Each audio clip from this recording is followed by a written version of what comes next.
Hello everyone, welcome to YouTube channel of SPC.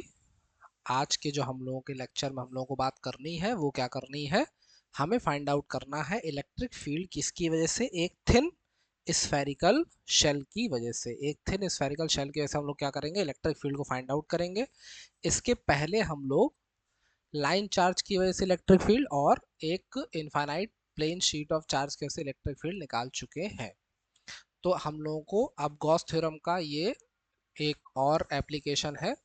क्या करना है, हमें इलेक्ट्रिक फील्ड निकालनी है due to a charged thin spherical shell.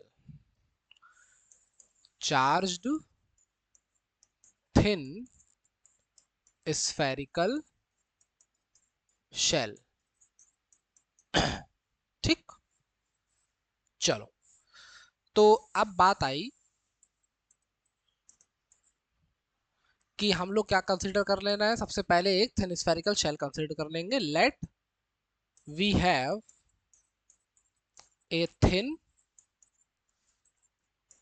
Spherical shell having radius r and charge plus q। ठीक, ठीक है। तो हमने क्या किया, एक लिया क्या, स्फेरिकल शेल। इस स्फेरिकल शेल की वजह से हम लोग क्या कर रहे हैं, नहीं है मेरे पास ऑप्शन नहीं है, वैसे ही बनाना पड़ेगा डॉट वाला। एक इसका रेडियस क्या है, इसका रेडियस है r। ठीक, हमने क्या किया, एक स्फेरिकल शेल कंसीडर कर लिया बाहर।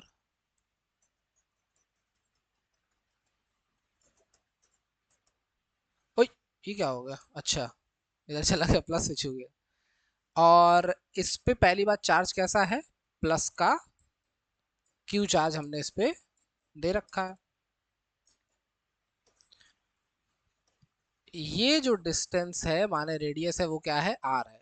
जो हमने एक गॉसियन सरफेस कंसीडर किया और इसको मान लेते हैं ये क्या है, हमारा एरिया वेक्टर, जिसका ये क्या होगा, डीए। और एक बात बताओ कि अगर ये पॉजिटिव चार्ज ऐसे है तो चौतर, अगर पॉजिटिव चार्ज पूरे सर्कल पे है तो चौतरफा इलेक्ट्रिक फील्ड निकलेगी ऐसे, सूरज नहीं बना ये। इसका मतलब इलेक्ट्रिक फील्ड का डायरेक्शन भी सेम होगा। बताओ, होगा सेम। बस यही कहानी खत्म हो गई इसकी। अब क्या करेंगे, लेट करेंगे, let us consider a spherical concentric concentric spherical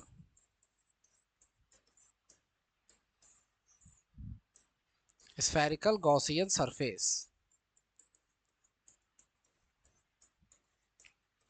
around it. इसके अराउंड क्या किया हमने, एक गॉसियन सरफेस कंसीडर कर लिया है। ठीक है, तो क्या होगा, गॉसियन सरफेस कंसीडर करने के बाद हमारा अगला जो काम होता है वो क्या होता है, इलेक्ट्रिक फ्लक्स का। Now electric flux through this Gaussian surface, इस गॉसियन सरफेस की वजह से जो इलेक्ट्रिक फ्लक्स होगा फाई, वो क्या होगा, surface integral of E dot D. ये बताओ। तो हम देख रहे हैं कि इसमें एंगल तो क्या है, कॉस जीरो है। तो ये क्या बन गया, E D A.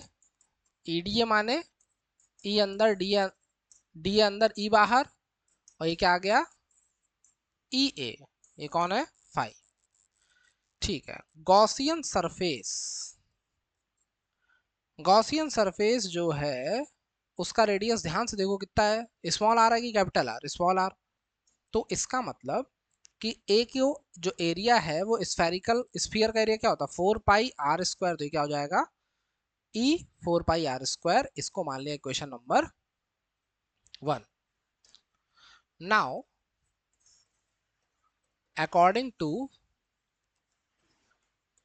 Gauss theorem, क्या कहती है गॉस थ्योरम कि फाई इक्वल्स टू होता है Q अपॉन एप्सिलॉन नॉट। ये हो गई इक्वेशन नंबर 2। यूजिंग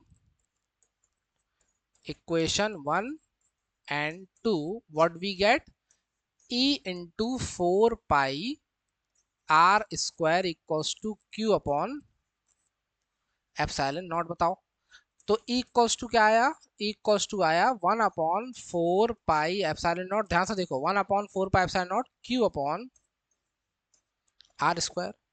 जैसे ही E आता है तुरंत क्या करते हैं हम लोग, चार्ज डेंसिटी की बात करते हैं। तो स्फीयर का सरफेस है, तो हम लोग सरफेस पे अगर आ गए तो हमने कहा कि यार एक बताओ कि नाउ सरफेस चार्ज डेंसिटी क्या होती है, sigma equals to Q upon area. Q upon क्या होता है, एरिया। किसका लेंगे, एरिया स्फीयर का, गॉसियन सरफेस का नहीं, स्फेरिकल शेल का। तो Q अपॉन क्या हो जाएगा 4πr²। देयर फोर E क्या बनेगा यहां से Q इंटू, इसको लिख देते हैं Q इक्वल्स टू क्या होगा सिग्मा 4πr²। तो ये क्या इंप्लाई कर रहा है कि E इक्वल्स टू क्या आएगा सिग्मा 4πr² अपॉन नीचे कौन है 4πε0 और नीचे r²। तो 4π से 4π equals to sigma r² upon epsilon not.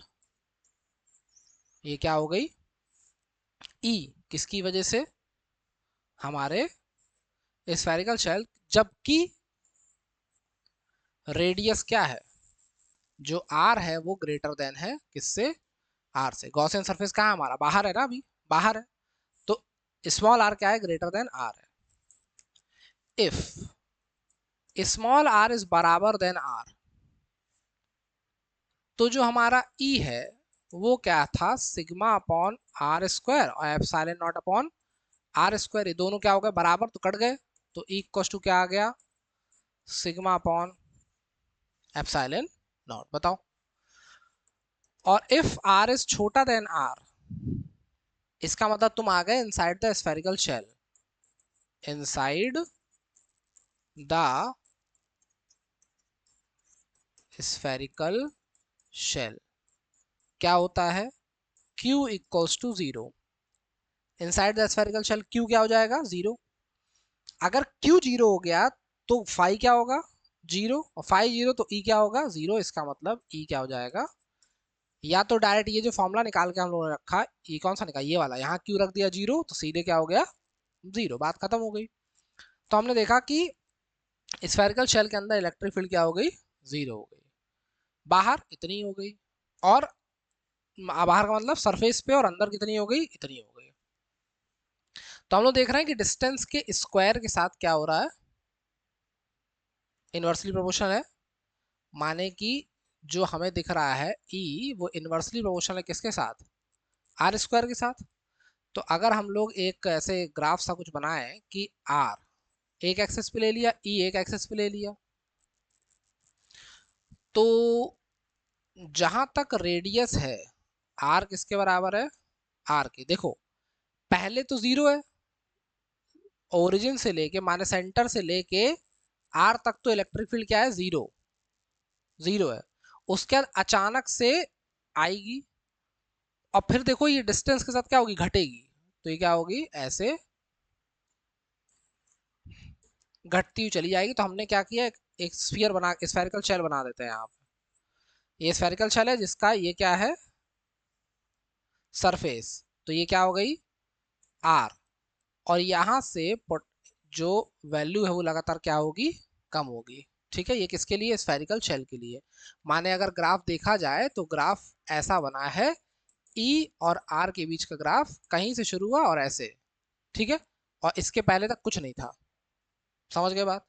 ठीक है, तो यहाँ पे इलेक्ट्रिक फील्ड कुछ है ही नहीं, जीरो है।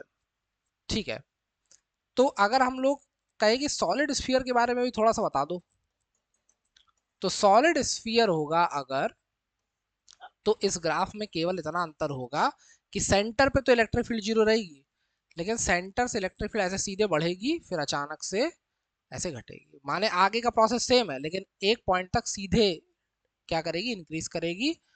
माने ये सिचुएशन है, ये बनेगा ग्राफ। तो ग्राफ पहचानने के लिए भी आएगा कि कौन सा ग्राफ किसके लिए सही है, इसको पहचानो, और तुम्हें पहचानना पड़ेगा।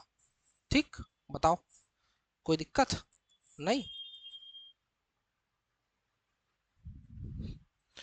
तो ये हो गई हमारी कहानी किसकी, स्फेरिकल थिन स्फेरिकल शेल की। थिन स्फेरिकल शेल की वजह से हम लोगों ने इलेक्ट्रिक फील्ड को फाइंड आउट कर लिया है। और क्या पूछा था तुम वो वाला, वो देखो इस क्या होगा अगर मान लो कि हम लोगों को जो infinite plane charge of sheet आई थी सिग्मा अपॉन 2 एप्सिलॉन नॉट, क्या इसमें आर के साथ कोई वेरिएशन है ही का? नहीं है। तो इसका मतलब कि अगर इसका ग्राफ बनाओगे तो एक एक्सेस पे ई, एक एक्सेस पे आर, तो ये कैसा रहेगा, कांस्टेंट। ठीक, इससे कोई लेना देना नहीं है आर से, आर बढ़ रहा है लेकिन ई उतना ही है। ठीक है, समझ के बात? तो ये यहाँ पे गॉस थ्योरम के जो हमारे एप्लीकेशन जितने हम लोगों के लिए यूजफुल है क्लास 12th के लिए, उतने हमारे हो गए हैं। अब नेक्स्ट लेक्चर में हम लोग मिलेंगे अपने नए टॉपिक के साथ। तब तक पढ़ते रहिए, रिवाइज करते रहिए। जय हिंद, जय भारत।